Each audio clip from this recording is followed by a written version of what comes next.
Hello everyone, আসসালামু আলাইকুম। আপনারা সবাই কেমন আছেন? আমি তো খুব ভালোই আছি। তো আজকে আপনাদের মাঝে একটা মুরগির কিমার রেসিপি নিয়ে আসলাম।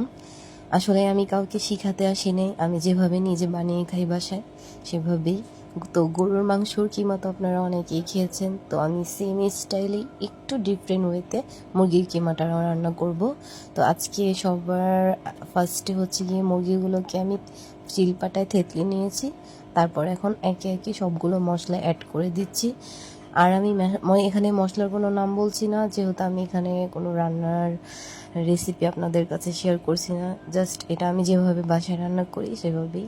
তো আপনারা তো সবাই জানেনই এগুলোতে যা যা মশলা দেওয়া হয় নর্মালিভাবে।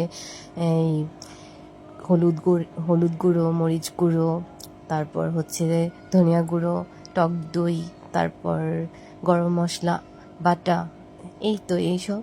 তো এখন হচ্ছে কি আমি এটা টক দই দিয়ে একটা মিক্স ম্যারিনেশন করে কতক্ষণের জন্য রেখে দেবো এভাবেই।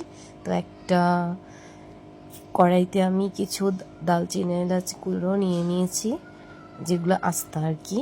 এখন আমি এটাতে কিছু পেঁয়াজ দিয়ে এটা ভালো করে বেরেস্তা করে নিব। এটা বেরেস্তা হয়ে গেলে পরে এটার মধ্যে মুরগিগুলোকে অ্যাড করে দিব। দেন হচ্ছে এটার ভিতরে শুধু মুরগিটাই থাকবে, এটাতে কোনো পানি অ্যাড করব না আমি। মুরগির পানিটা দিয়ে মুরগিটা গলে যাবে। তারপর কিছু হচ্ছে গিয়ে সামান্য কাঁচামরিচ অ্যাড করে দিব। এটা দিলে পরে গ্রানটা খুব সুন্দর আসে। কিন্তু এটা খেতে গরুর মাংস থেকে টেস্টে কোনো দিক থেকেও কম না।